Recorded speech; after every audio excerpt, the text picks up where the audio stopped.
5 years ago, I thought I found my Prince Charming. Today, I realized I was just a walking ATM in a $25,000 scam disguised as a fairy tale. I sat in the Santa Barbara divorce court, my hands trembling as I signed the papers that ended my marriage to Tyler. My eyes burned, red rimmed from crying all night, my pen scratching across the page like it was carving into my own skin. The courtroom smelled of stale coffee and old wood, and the judge's voice droned on, clinical, detached, like he'd seen 100 broken dreams before lunch. I glanced at the empty seat beside me. Tyler didn't even bother showing up. Typical. My mind flickered back to the beginning, to that bright-eyed girl who thought she'd found her happily ever after. How did I get here? Have you ever believed in something so much it blinded you? I grew up in Cleveland, where the winters were gray and the summers were sticky, but my childhood wasn't about seasons. It was about the ache of wanting something I couldn't have. My parents divorced when I was 8, and I can still hear the sound of my mom sobbing through the thin walls of our apartment, her voice cracking as she begged my dad to stay. He didn't. Mom worked 2 jobs after that, her hands rough from cleaning houses and her eyes tired from night shifts at the diner. I'd watch her count pennies for groceries, promising myself I'd build a better life, a perfect family, like the ones I saw on Instagram. You know those posts, right? Smiling parents, 2 kids, a golden retriever, all framed in golden hour light. That was my dream, my obsession. I'd scroll through those curated lives, my heart twisting with envy, thinking, that's what I'll have someday. I moved to Los Angeles at 22, fresh out of UCLA with a marketing degree and $45,000 in the student loan debt. My grandma's $25,000 inheritance was my safety net, tucked away in a savings account I swore I'd only touch for something big, like a house or a wedding. I was 26 now, freelancing as a digital marketer, pulling in anywhere from $2,500 to $4,000 a month, depending on the gigs. It was enough to cover my $1,800 Venice Beach studio apartment, but not much else. The city felt alive, palm trees swaying, neon signs buzzing along the boardwalk. But it was lonely. I'd swipe through dating apps, each match fizzling out faster than the last. Coffee dates with guys who ghosted, dinner dates with guys who only talked about their crypto portfolios. I was drowning in the shallow end of LA's dating pool, desperate for someone to see me, really see me. Just 3 months ago, I'd broken up with David, my boyfriend of 4 years. He was a boring accountant, safe but suffocating, always talking about 401(k)s and tax brackets. We fought constantly about his late nights at the office, about my unrealistic dreams of a big, happy family. The final straw was when he said, "Madison, you're chasing a fantasy. Life isn't an Instagram reel." I walked out that night, my heart bruised but stubborn. I wanted more than his beige version of love. Then came the call from my mom in Cleveland, her voice sharp over the phone. "Come home, Madison. LA's eating you alive. You're wasting your life out there." I hung up, tears streaming, because going back to Cleveland felt like admitting defeat. Have you ever felt like you're running out of time to prove you made the right choice? That's how I ended up on the Venice Beach boardwalk one golden afternoon, sitting on a weathered bench, watching couples stroll by, their hands intertwined, their laughter cutting through the salty air. The ocean sparkled, but it only made my chest ache more. I was 26, alone, with no family, no partner, just a phone full of influencer families living the life I craved. I pulled my knees to my chest, my sundress catching the breeze, and let the loneliness settle over me like fog. Kids shrieked as they chased seagulls, vendors hawked tie-dye shirts, and skaters weaved through the crowd, their wheels humming against the pavement. I envied every single one of them, anyone who didn't feel like they were carrying a hole in their heart. What I didn't know then, as I sat there wiping tears from my cheeks, was that 50 meters away, a man was watching me. Not just any man, Tyler, the one who'd unravel my life like a cheap sweater. I didn't hear his guitar yet, didn't see his blonde surfer hair or the tattoo sleeve curling up his arm. I didn't know he was preparing his perfect performance, tuning his strings and practicing his smile, ready to step into my world like a Hollywood script. All I knew was the weight of my own longing, the fragile hope flickering inside me, and the vulnerability that made me the perfect target. Guess what happens when you're so desperate for love you forget to guard your heart? You're about to find out. I was still wiping tears from my face when I heard it, a soft strum of a guitar, the kind that pulls you in like a warm tide. I looked up, and there he was, Tyler, 29, all 6'2" of him, blonde surfer hair catching the Venice Beach sunset, his tattoo sleeve glinting as he played California Dreamin' on his acoustic guitar. His voice was smooth, like honey over gravel, and his eyes locked on mine as if I were the only person on the boardwalk. I froze, my heart stuttering. Have you ever met someone who felt like they stepped out of your dreams? That's what Tyler was, too perfect, too magnetic. He finished the song, flashed a crooked smile, and walked straight to me. "You looked like you needed a melody to lift you up," he said. My cheeks burned. I mumbled something about just enjoying the beach, but he sat beside me, close enough that I could smell his cedarwood cologne. "I'm Tyler, music producer, DJ, dreamer," he said, his voice low like a secret. "And you're my muse." That was the start. Tyler swept into my life like a summer storm, all intensity and warmth. He called me his muse every day, wrote a song called Madison's Light that made me cry when he played it at a rooftop bar in Santa Monica. Our dates were magic. Sunset picnics on Malibu cliffs, late-night drives along the Pacific Coast Highway, his hand resting on mine as the city lights blurred past. He'd text me at 2 a.m. "Can't sleep thinking of you," with a playlist of songs he swore reminded him of me. I was 26, a digital marketing freelancer scraping by in a $1,800 Venice Beach studio, and I'd never felt so seen. My $45,000 student loan debt, my fight with my mom about moving back to Cleveland, my loneliness. It all faded when Tyler looked at me. I thought, this is it. This is the love I've been chasing. But have you ever noticed how the brightest flames cast the darkest shadows? The first red flag came a month in, subtle but sharp. We were at his place, a cluttered loft in Venice, records stacked on every surface, a mixing board glowing in the corner. He'd left his phone on the counter, and a notification popped up. A credit card bill, $15,000 marked urgent. I wasn't snooping, I swear, but it was right there. When I asked, Tyler laughed it off, his blue eyes crinkling. "Just some music equipment I got for a big project. Temporary setback, babe. I'm waiting on a huge investment opportunity." He pulled me into a hug, his lips brushing my forehead, and I let it go. But then there was his car, an old BMW. He said he needed to maintain his image as a producer. $8,000 still owed on the loan. And his crypto investment firm? He described it vaguely, something about blockchain and passive income, but his eyes darted away when I pressed for details. I brushed it off, telling myself, he's an artist, not a banker. Creative types aren't great with money, right? Then there was Brooke, his business partner. She was 28, all sharp cheekbones and designer sunglasses, with a voice that sounded like she was always closing a deal. Tyler introduced her at a Venice bar, her handshake firm, her smile polished. "Brooke handles the financial side of my music ventures," he said, but something about her felt calculated. She'd laugh too loudly at his jokes, touch his arm a beat too long. I told myself I was being paranoid, that my childhood, watching my parents' marriage crumble, made me see betrayal where there was none. But deep down, a whisper started. Something's not right. Ever get that gut feeling you can't shake? My mom flew out from Cleveland a month later, her face tight with worry as we sat down for dinner at a Venice restaurant. The air smelled of garlic and ocean salt, but the tension at our table was thicker. She didn't trust Tyler from the moment she met him. "Madison, honey, I've seen this before," she said, her fork hovering over her pasta. "This man has problems. He's too smooth, too evasive about his work." I bristled, my voice sharp. "Mom, you don't understand. Tyler sees the real me. He's different." Tyler leaned forward, his charm dialed to 11.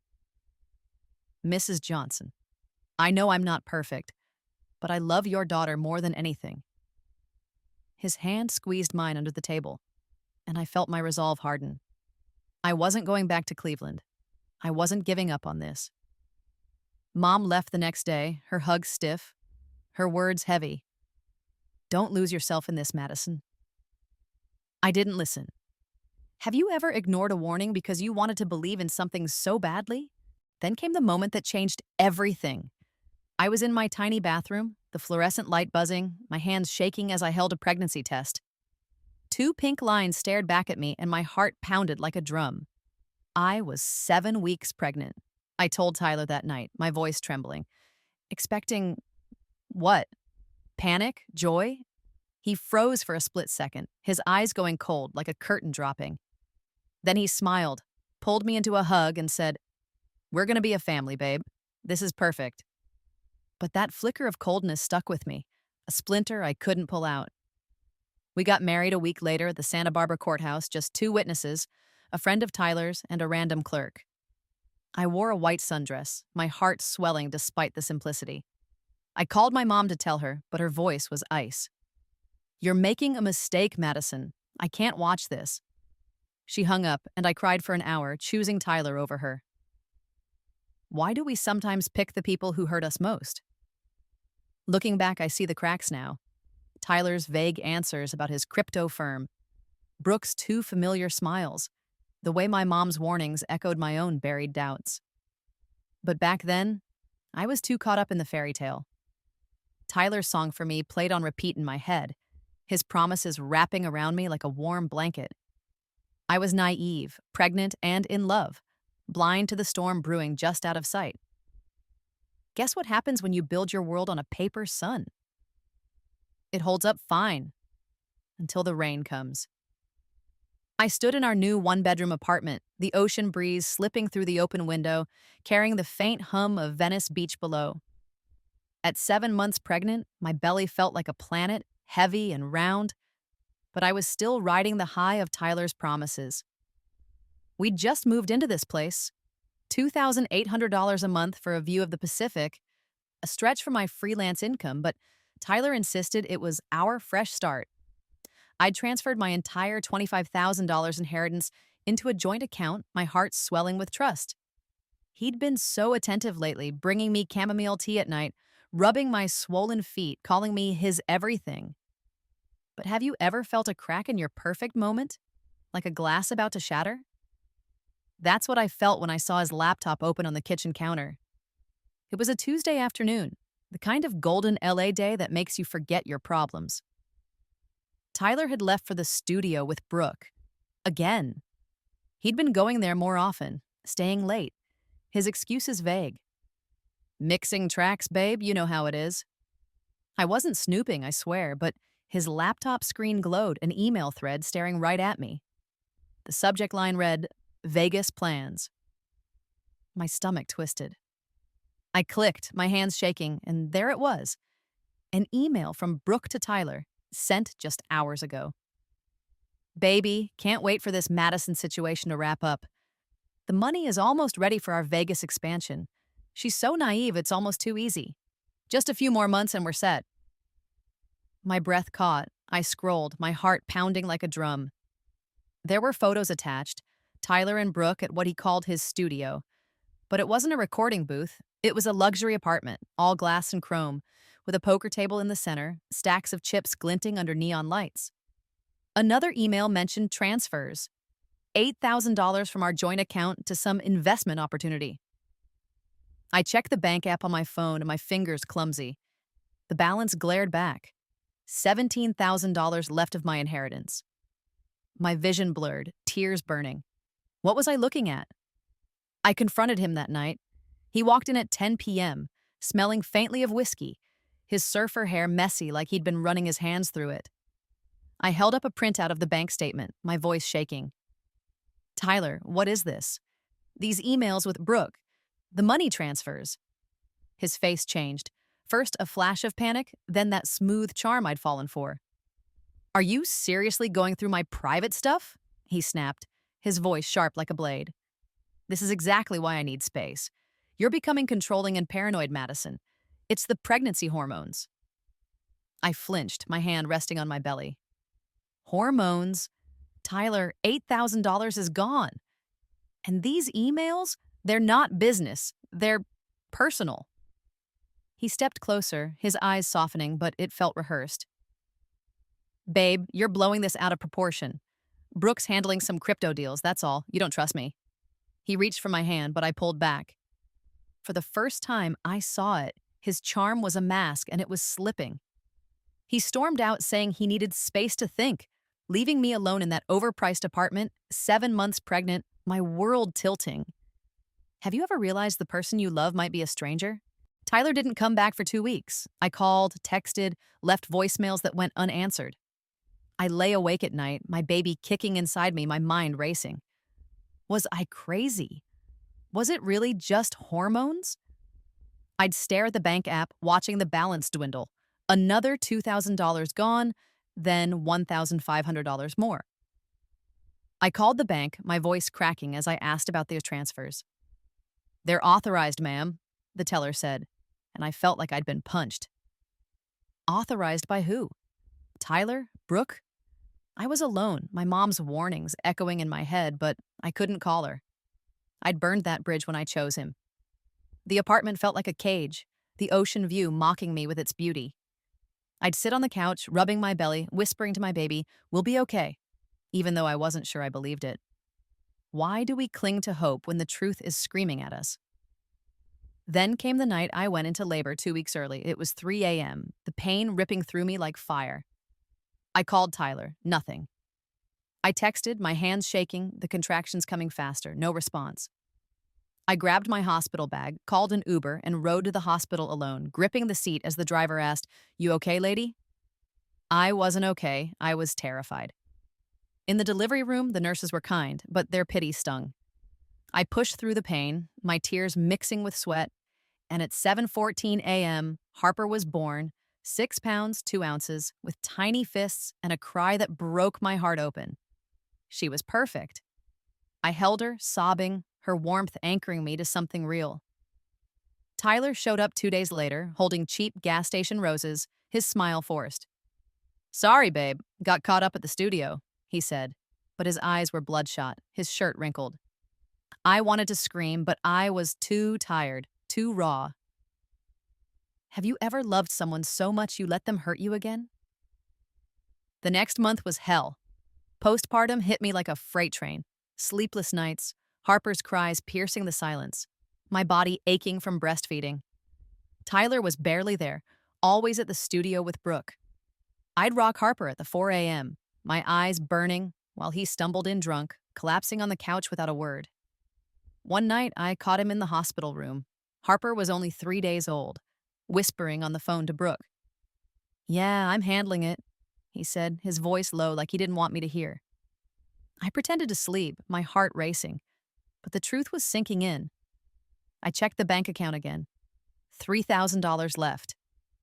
My $25,000 inheritance, my safety net was nearly gone. I stared at the numbers, my hands trembling, Harper asleep in my arms. I felt numb, like I was floating outside my own life. What had I done? One night, Harper was fussing, her tiny body warm against mine. Tyler came home at 5 a.m., reeking of beer and perfume that wasn't mine. He didn't even look at her, just muttered, "Long night," and passed out.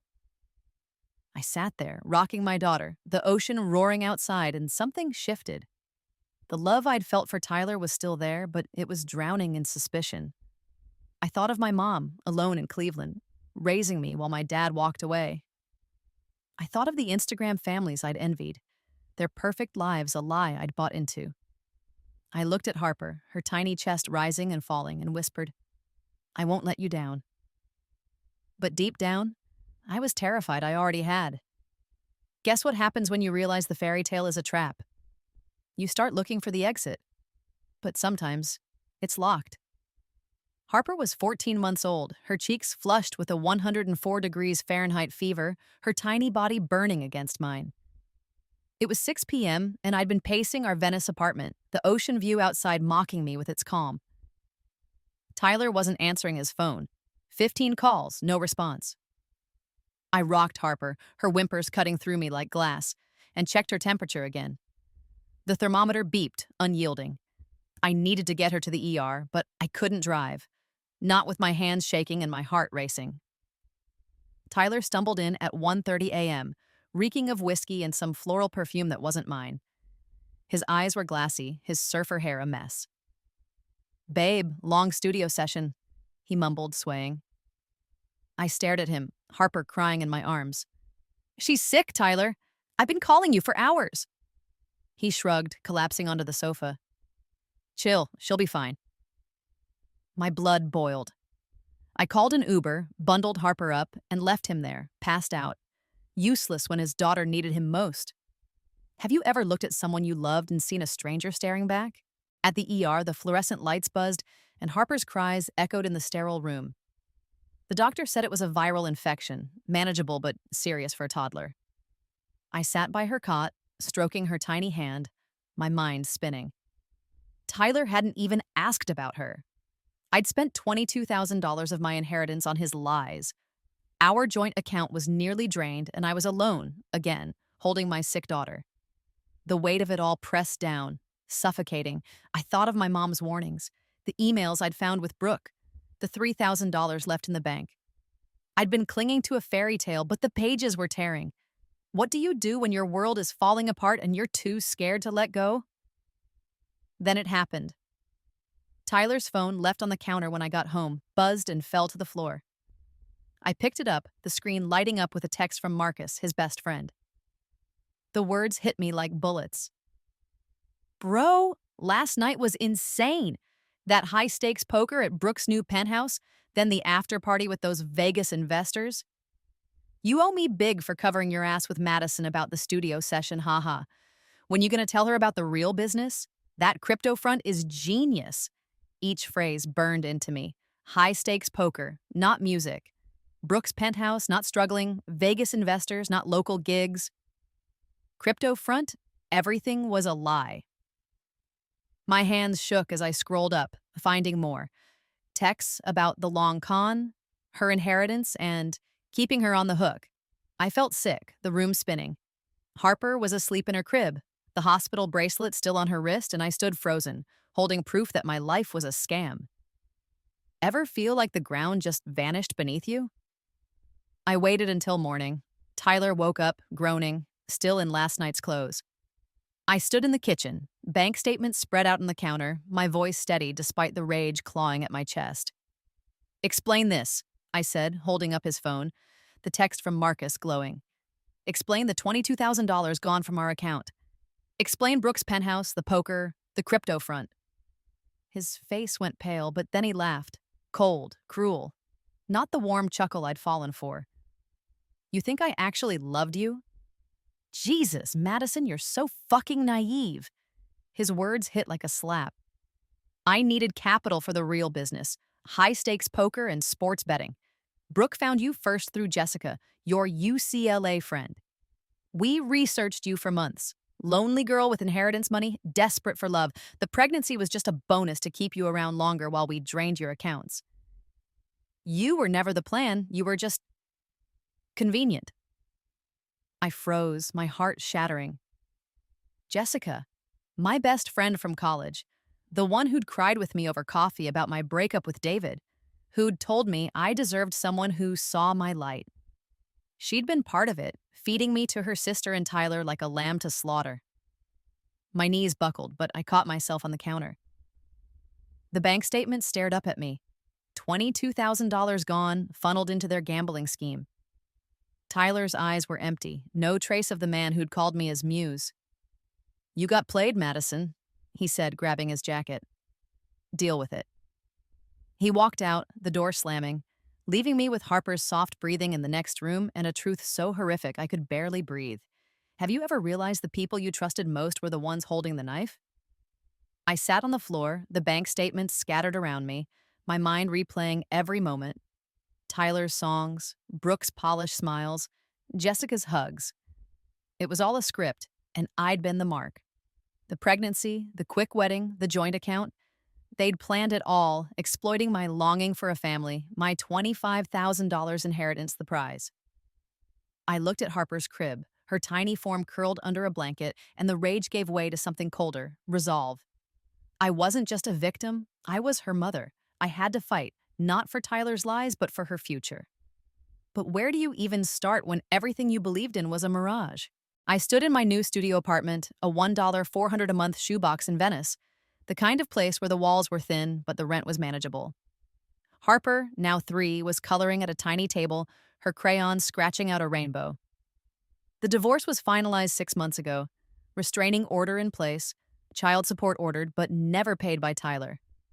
I'd rebuilt from the ashes of his betrayal, piecing together a life for me and my daughter. My freelance marketing work had stabilized, remote gigs pulling in steady cash, enough to cover rent, groceries, and the occasional treat for Harper. I'd found a lifeline at the Venice Community Center's Single Moms group, where women like me shared stories, tears, and tips on surviving.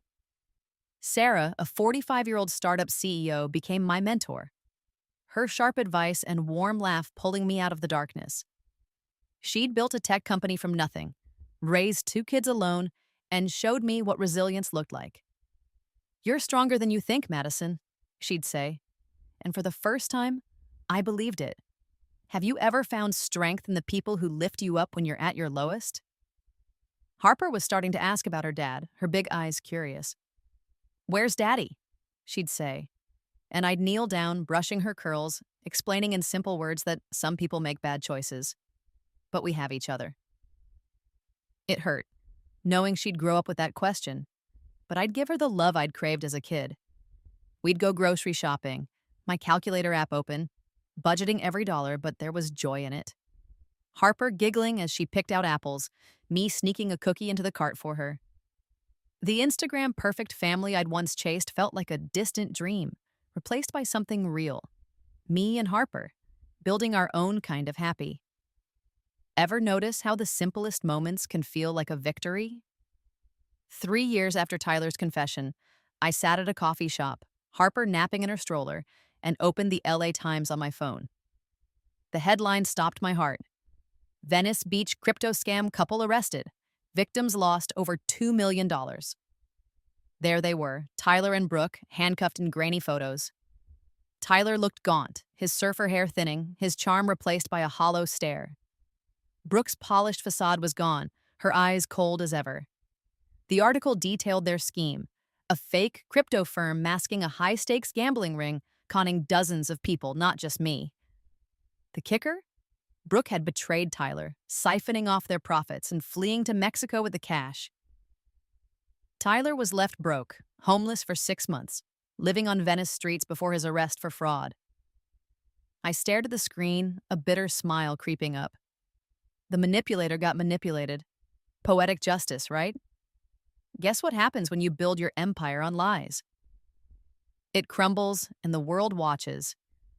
I put my phone down, my heart lighter. I wasn't gloating, okay, maybe a little, but I felt free. Tyler's betrayal had nearly destroyed me, but it also forced me to rebuild stronger. I looked at Harper, her tiny hand clutching a crayon, and thought of every young woman out there chasing a Hollywood romance. Here's what I'd tell them. Red flags aren't quirky personality traits. Real love doesn't ask you to abandon your family, your friends, or your financial security. Those paper suns in Venice Beach or anywhere else, no matter how brilliant, burn up when life's real rain hits. Choose love with your heart and your brain. That afternoon, Harper and I had a picnic on the beach, the real sun warm on our faces. She laughed, chasing waves, and I felt it. Peace, hard won in mine. We were enough.